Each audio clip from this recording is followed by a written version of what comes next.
IPL 2024 से पहले updates निकलने का सिलसिला लगातार जारी है और एक बार फिर से 5 बड़ी अपडेट्स लेकर के 5 स्पोर्ट्स पर हम आपके सामने हाजिर हो गए हैं। और अगर ऐसे ही तमाम अपडेट्स आईपीएल 2024 और उसके बाद वर्ल्ड टी20 से रिलेटेड आप लगातार देखते रहना चाहते हो, then make sure to click on the subscribe button, press the bell notification, become part of the family. क्योंकि इंजरी अपडेट्स के साथ साथ खिलाड़ियों के कैंप को ज्वाइन करने, उनकी बैटिंग पोजीशंस, प्रैक्टिस सेशन, सबके बारे में डिटेल एनालिसिस हर एक वीडियो में हम यहां पर करते रहते हैं। And now without any further delay let's begin. तो सबसे पहली अपडेट आईपीएल 2024 के शेड्यूल से रिलेटेड निकल करके हमारे सामने आ रही है और ये एक बहुत ही बड़ी अपडेट है कि आईपीएल के सेकंड हाफ का शेड्यूल जो अभी तक हमारे सामने निकल करके नहीं आया है, रिपोर्ट्स की माने तो बीसीसीआई उस पूरे के पूरे सेकंड हाफ को इंडिया से बाहर कंडक्ट करवाने के बारे में सोच रही है। और काफी सारी रिपोर्ट्स इस बात की तरफ भी इशारा कर रही हैं कि जो फ्रेंचाइजीज हैं वो अपने अपने प्लेयर्स के पासपोर्ट ऑलरेडी कलेक्ट कर रही हैं और यूएई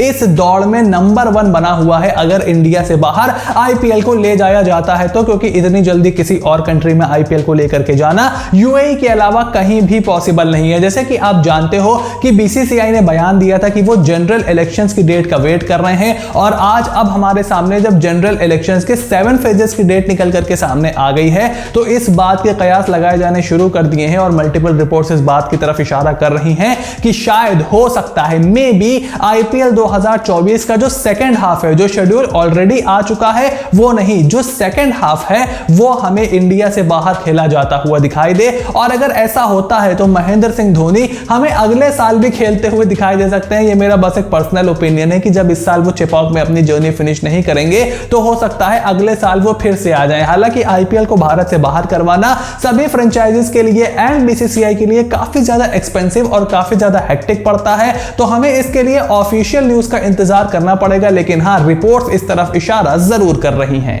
वहीं दूसरी अपडेट निकल करके आ रही है श्रीलंकन खिलाड़ियों से जुड़ी हुई कि उनके फास्ट बॉलर एक एक करके इंजरी का शिकार होते हुए हमें दिखाई दे रहे हैं। और इसी तरीके से चेन्नई सुपर किंग्स के डेथ ओवर स्पेशलिस्ट और युवा श्रीलंकन फास्ट बॉलर मथीशा पाथीराना के भी हैमस्ट्रिंग में इंजरी सफर करने की खबर निकल करके आ रही है। और इस बात को मल्टीपल रिपोर्ट्स बता रही हैं कि हो सकता है आईपीएल में शुरुआत के 2 से 3 मैचों के लिए मथीशा पाथीराना चेन्नई सुपर किंग्स के लिए अवेलेबल ना हो और उनकी गैर मौजूदगी में मुस्तफिजुर रहमान हमें चेन्नई सुपर किंग्स की टीम से खेलते हुए दिखाई दिए जा सकते हैं। हालांकि मेरा अभी भी मानना है दीपक चहर आपके पास है, शार्दुल ठाकुर आपके पास हैं और अगर मथीशा पाथीराना अनअवेलेबल होते हैं तो ऐसी सूरत में राजवर्धन हंगरगेकर को चेन्नई सुपर किंग्स को किसी भी खिलाड़ी से ऊपर तरजीह देनी चाहिए। उसके अलावा मुकेश चौधरी, तुषार देशपांडे का ऑप्शन भी आपके पास है, लेकिन मैं राजवर्धन हंगरगेकर को खेलते हुए जरूर देखना चाहूंगा अगर मथीशा पाथीराना वाकई आईपीएल के शुरुआती मैचेस मिस करते हैं तो।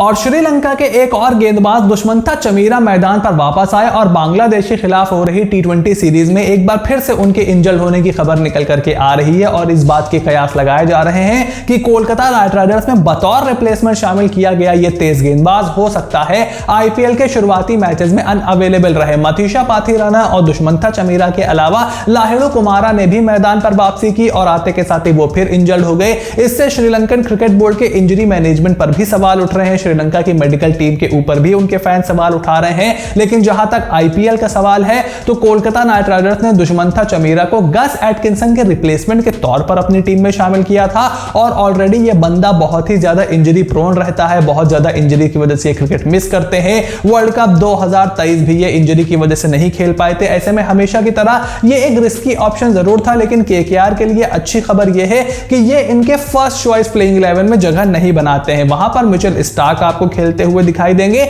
और दुष्मंथा चमीरा को बैकअप के तौर पर केकेआर ने शामिल किया था। तो अगर वो शुरुआत के कुछ मैचेस में अनअवेलेबल रहते हैं तो मेरा ऐसा मानना है कि केकेआर की फर्स्ट चॉइस प्लेइंग 11 पर बिल्कुल भी फर्क नहीं पड़ने वाला। और तीसरी अपडेट निकल करके आ रही है सनराइजर्स हैदराबाद के कैंप से काफी सारे एसआरएच के फैंस अपने स्टार खिलाड़ी और अपने कोचिंग स्टाफ के एसआरएच के कैंप में जुड़ने का इंतजार कर रहे थे। तो अब उनके पूर्व कप्तान एडन मार्करम, उनके हेड कोच डैनियल विटोरी और उनके बॉलिंग कोच जेम्स फ्रैंकलिन तीनों ही आईपीएल 2024 के लिए सनराइजर्स हैदराबाद के कैंप में शामिल हो गए हैं और बहुत ही जल्द हमें मैदान पर पैट कमिंस की एंट्री भी दिखाई देने वाली है। क्या पता जिस समय आप ये वीडियो देख रहे हो कप्तान पैट कमिंस भी एसआरएच के खेमे को ज्वाइन कर चुके हो, बट एज ऑफ नाउ पूर्व कैप्टन और उनके SA20 के विनर एडेन मार्करम के साथ डैनियल विटोरी और जेम्स फ्रैंकलिन सनराइजर्स हैदराबाद के कैंप में एंट्री मार चुके हैं। और लास्ट अपडेट निकल करके आ रही है लखनऊ सुपर जायंट्स के फैंस के लिए, जिनके कप्तान केएल राहुल की एंट्री का सब बेसब्री से इंतजार कर रहे हैं कि भाई पूरी टीम तो अपने लखनऊ में इकट्ठा हो गई है लेकिन कप्तान साहब हमें कहीं दिखाई नहीं दे रहे हैं। तो एनसीए में केएल राहुल ने प्रैक्टिस स्टार्ट कर दी है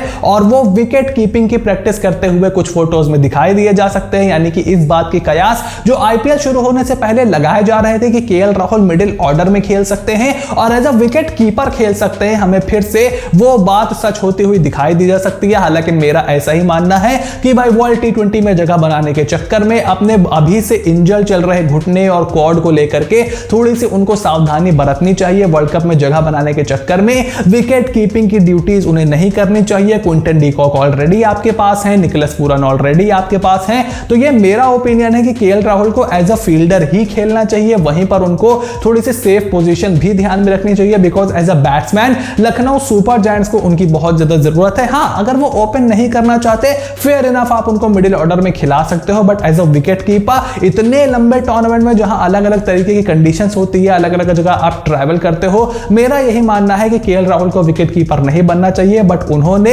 एनसीए में प्रैक्टिस स्टार्ट कर दी है, ये देख करके एलएसजी के फैंस बहुत खुश हैं। तो आपके हिसाब से आईपीएल 2024 में केएल राहुल को किस पोजीशन पर बैटिंग करनी चाहिए? कौन सा श्रीलंकन पेसर सबसे ज्यादा मिस होने वाला है? मुस्तफिजुर को खेलना चाहिए या हंगरगेकर को खेलना चाहिए? सब कुछ फटाफट मुझे कमेंट बॉक्स में लिख करके जरूर बताओ और चैनल को सब्सक्राइब करो, नोटिफिकेशन की घंटी बजा करके रखो ताकि इस तरीके की कोई भी अपडेट और कोई भी वीडियो आपसे बिल्कुल भी मिस ना हो। So stay tuned and I will see you soon in the next video.